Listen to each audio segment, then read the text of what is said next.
Life as an empath. Take the weight from your shoulders. Build a protective wall around yourself. Stop being an emotional sponge and learn to immediately detect and stay clear from virulent people. Written by Olivia Slater. Narrated by Judy, Wolfe. Credits narrated by Nebrada.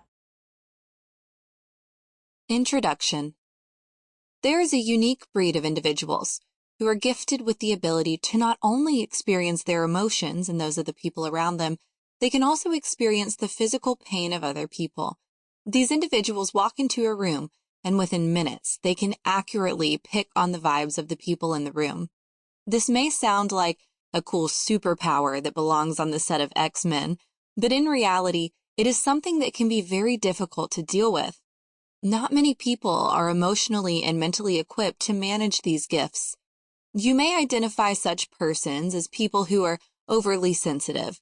Psychology experts profile them as empaths, and their story is not always one of those happily ever after types. For the longest time, emotions have been frowned on as a weakness, and displaying them was described as a feminine trait at best. In worst-case scenarios, people who showed their emotions one too many times were regarded as persons who have no control over how they feel. Derogatory terms like unpredictable, walking eggshells, crybaby, and so many other names that are not fit to print are used to tag people who dare show their emotions. The general negative perception about emotions has woven itself into the very foundation of society, which is the family.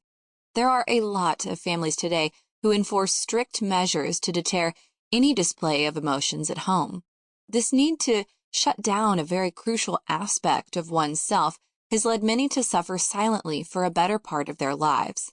For an empath, they live with the double trauma of dealing with their own emotions as well as the pain of others. This leaves them constantly emotionally overwhelmed. If you picked up this book, chances are you are an empath, or you know an empath who struggles with their emotional burden.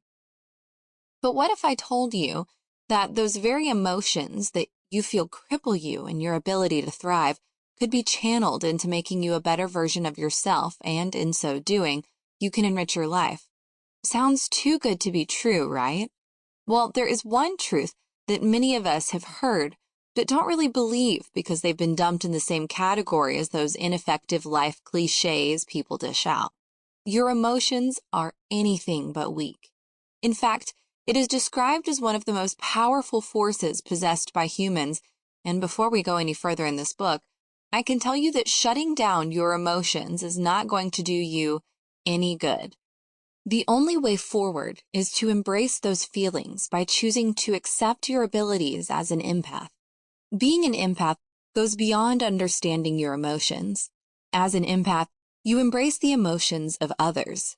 The wealth of understanding you acquire in this process gifts you with a unique perspective of the world and the people that you encounter daily. This goes a long way to help you foster relationships that are more meaningful and impactful.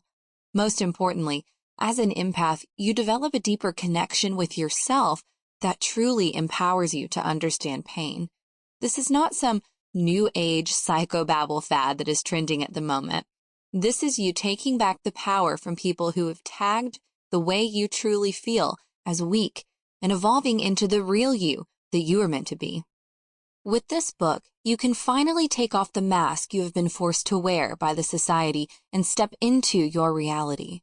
As an empath who had to navigate the process of my becoming without a guide, I know how difficult to make sense of how to feel.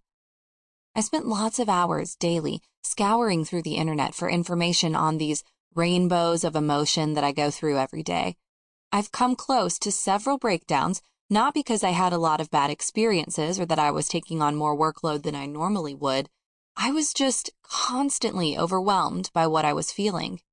People would come to me with their problems because I had a knack for being such a great listener, and I could connect with them in ways that they found comforting. However, I also ended up having to deal with the emotional aftermath of their predicaments. I sought counseling, and for a while that helped me. But I still sought validation from the people I deal with on a day-to-day basis. I didn't want to crumble emotionally in front of them so that I could keep being their go-to counselor. Sample complete. Ready to continue?